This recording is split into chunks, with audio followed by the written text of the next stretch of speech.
ini kabarnya ada pemeriksaan untuk Dr. Richard Lee di Krimsus Polda Metro Jaya, mungkin benar atau seperti apa sih Pak?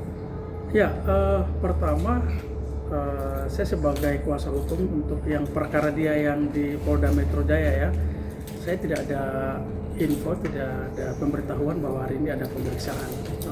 Mungkin untuk perkara yang lain kali yang atau mungkin saya kurang update.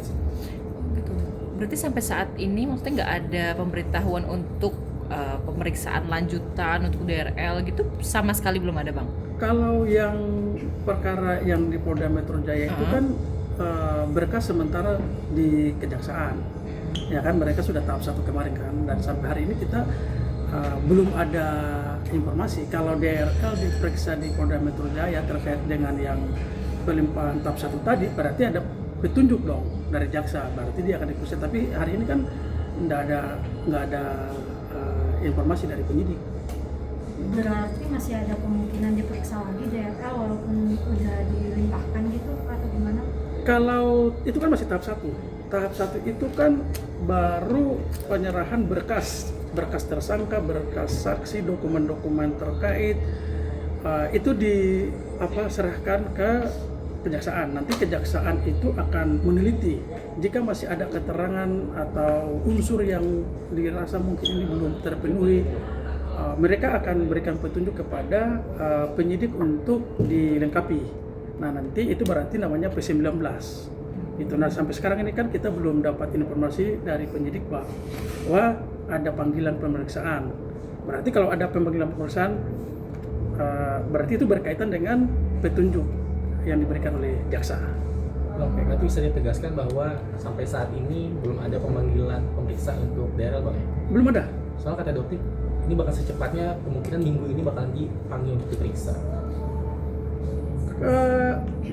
Yang saya tahu ya, yang buat perkara mana dulu nih? Kalau yang di Polda yang berkaitan dengan 3 produk itu kan status berkas ini dalam P18. P18 itu berkas sudah diterima oleh Kejaksaan Tinggi Banten, dan sementara mereka kan melakukan penelitian. Jangka waktu paling lama 7 hari. Setelah mereka lakukan penelitian, mereka akan memberikan petunjuk. Kiranya kalau nanti penelitian itu dianggap bahwa sudah terpenuhi dan sudah lengkap, berarti mereka akan menyampaikan kepada penyidik untuk P21, berarti serahkan tersangka. Tapi biasanya kalau nanti ada petunjuk, mereka akan kembalikan berkas namanya P19.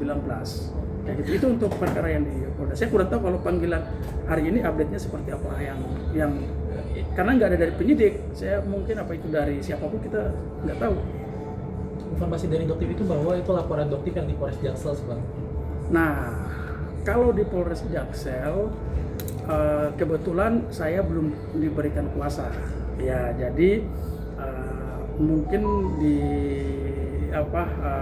dampingi oleh legal perusahaan atau seperti apa, tapi nanti saya coba diskusikan saya akan koordinasi dengan Dr. Richard mengenai informasi pemanggilan di hari ini, karena kan saya juga punya kepentingan juga kan, dia kan ditahan di sana, jadi gitu. Berarti nanti kemungkinan jika minggu ini Dr. Richard Lee untuk dipanggil untuk pemeriksaan terkait kasus yang di Polres Jaksel, berarti Abang masih ikut serta dalam mendampingi Dr. Richard Lee atau gimana? Kalau dia dipanggil ya ke Jaksel ya, menurut saya sih gini, ini pengalaman aja, ini teknis penyidikan aja. Kalau saya sarankan, karena kan dia ada ditahan di Tahti ya, sebaiknya dia diperiksa di Krimsus aja, di Polda aja gitu. Toh itu sudah banyak hal itu terjadi di Polda, di wilayah hukum yang lain itu soal tempat itu ya. Jadi jika ada bersamaan perkara di tempat lain untuk kepentingan pemeriksaan, mereka bisa diperiksa di mana tersangka itu ditahan. Pak, kalau untuk Dr. Richard sendiri sekarang kondisinya seperti apa sih di dalam? Dr. Richard, saya terakhir itu ketemu sekitar berapa hari yang lalu ya. Hari ini hari Selasa, sekitar 4 hari yang lalu. Itu baik. Dan sampai hari ini juga saya komunikasi dengan tim yang sering juga, dia sehat, baik, dia masih menerima kunjungan dari keluarga, dari apa namanya, kan dia juga masih memantau pekerjaan dia kan kayak gitu. Sehat ya, dia di dalam justru fokus, dia apa seperti saya bilang kemarin, dia lebih banyak baca buku juga, dia beribadah juga, dia membaca. Untuk kan ada banyak bisa bilang fitnah-fitnah perihal kepercayaannya Dr. Richard itu kan ada langkah hukumnya sudah ditentukan mungkin Pak? Yang mana itu soal? Yang fitnah dan kepercayaan. Kepercayaan Oke, dari- yang soal tuduhan fitnah terkait dengan keyakinan Dr. Richard yang disampaikan oleh saudari Samira alias Dr. Tiff, ini kan pernyataan itu telak bagi kalau melihat itu, bahwa dia menuduh Dr. Richard ini mempermainkan Tuhan, mempermainkan agama. Nah, bagi kami itu tuduhan yang fitnah serius, dan nanti kita akan berdiskusi dengan Dr. Richard teknisnya seperti apa, apakah menunggu nanti Dr. Richard selesai dalam perkara ini atau dalam proses perkara ini. Ya nanti kita tunggu Dr. Richard dulu karena kan sementara dia masih di dalam. Tapi poinnya Samira telah melompati pagar gitu kan, dalam bahasanya dia telah menerabas ya wilayah yang seharusnya dia tidak boleh masuk, karena yang namanya keyakinan, kepercayaan, cara beribadah itu hubungan antara manusia dengan Tuhan kan. Itu tidak boleh ruang di mana orang itu mempersoalkan, mempertanyakan, menggugat. Itu tidak boleh karena itu wilayah privat. Kayak gitu. Tapi kalau nggak salah juga Bang, mungkin boleh diklarifikasi bahwa dari Dokter Samira itu bilang kalau sertifikat mualafnya Dr. Richard sudah dicabut, itu bagaimana Bang? Gini, kalau kita saya Muslim ya, Muslim itu orang menjadi Muslim ketika dia dari agama awalnya dan dia memeluk agama Islam, dia hanya cukup dengan mengucapkan 2 kalimat syahadat, itu aja. Soal yang sertifikat itu kan administratif, ya kan? Jadi seperti kita kembalikan, apakah dulu orang menggunakan itu juga? Sebenarnya nggak ada. Makanya Tuhan itu tidak membuat sulit umatnya, ciptaannya untuk menyembahnya, kayak gitu. Jadi kalau soal itu ya nanti kita uji gitu kan, kalau soal sertifikat itu. Ini sudah sejauh mana sih Bang untuk pengkajian terkait mau melaporkan? Kalau kami kaji dari sisi konstruksi hukum dan pengenaan pasal itu sudah telak, pencemaran nama baik, tuduhan fitnah itu diatur di, kalau nggak salah, di Undang-Undang Nomor 1 Tahun 2023 KUHP yang baru itu pasal 334 kalau saya nggak lupa ya, dan pasal 335 kalau nggak salah. Junto di pemberatan itu ada, itu di junto 441. Pemberatan itu jika tuduhan yang dilontarkan kepada barang siapa menuduhkan sesuatu yang bisa dibuktikan kebalikannya.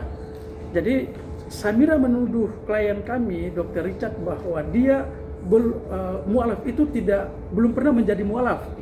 Dan ketika Dr. Richard membuktikan bahwa sampai saat ini saya adalah Muslim, berarti itu sudah terpenuhi unsur pasal itu, 441 tadi. Itu pemberatannya di situ. Kalau nggak salah ancaman pidananya itu kayaknya di atas 2 tahun atau 3 tahun kayaknya. Itu. Bang, maaf, boleh ditegaskan bahwasannya sampai saat ini agama yang dianut oleh Dr. Richard Lee Ya Muslim. Kapan kita pernah mendengar bahwa Richard Lee dengan hari ini saya menyatakan bahwa saya keluar dari Islam? Hari ini dia adalah seorang Muslim yang sedang beradaptasi, belajar menjadi seorang Muslim yang baik. Bang, mungkin dari tadi juga saat di Polda. Saya tambahkan ya. Okay, saya tambahkan. Soal yang mu'alaf ini, kami sampai hari ini mendapat dukungan, masukan dari beberapa kelompok komunitas yang tidak terima juga dengan cara Samira mempersoalkan keyakinannya Dr. Richard. Itu bagi komunitas dan kelompok ini itu sudah terlalu jauh gitu. kami berharap Samira fokus aja di perkara ini, jangan melebar kemana, karena ya akhirnya orang jadi tidak senang gitu kan ketika mempersoalkan, apalagi kan dia mualaf. Orang-orang di komunitas yang mungkin mualaf juga kan pasti juga tidak terima juga gitu. Samira punya hak apa mempersoalkan mualafnya seseorang? Coba dibuka, dia punya hak apa? Dia otoritas. Bahkan pernah nggak kita melihat siapa yang menjadi wakil Tuhan lah. Kalau kita lihat itu dalam lembaga keagamaan apa, dia pernahkah mereka mempersoalkan keyakinan seseorang hanya karena dia tidak menjalankan ibadah atau dia tidak menunaikan? Kan nggak ada. Soal menjadi muslim dan tidak itu adalah wilayah pribadi seseorang. Dan katanya menjadi muslim itu untuk menarik simpati dari orang, itu seperti apa? Dia harus buktikan ini nih. Bagaimana dia bisa mempertanggungjawabkan pernyataan dia bahwa klien kami menggunakan muslim itu untuk meraih dukungan simpati. Ukurannya ada di mana? Kalau dia tidak bisa membuktikan itu, ini telak lagi nih. Ya kan? Ini pernyataan yang telak. Bagaimana dia menggunakan agama Islam untuk mencari simpati dukungan? Ukurannya di mana? Dia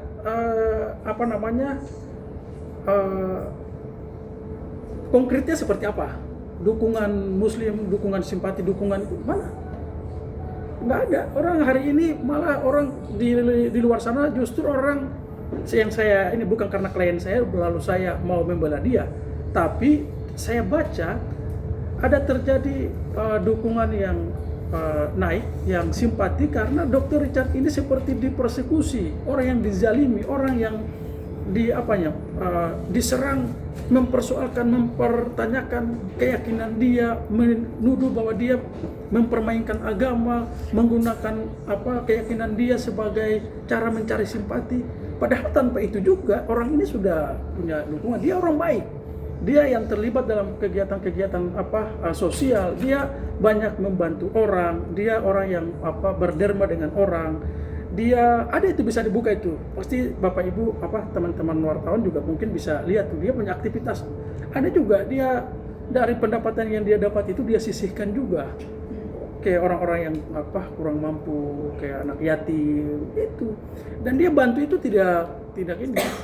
Sehingga kalau menggunakan keyakinan untuk mencari simpati itu, saya kira Samira telah melakukan pernyataan ini tuduhan hoax lagi nih, ini kebohongan lagi nih. Ingat, ini kita bisa pasal yang hoax dan bohong itu besar lagi nih ancaman pidananya, karena dia menuduh bahwa menuduh bahwa Richard Lee menggunakan keyakinan baru dia untuk mencari simpati. Itu kan kebohongan. Dia bisa buktikan nggak?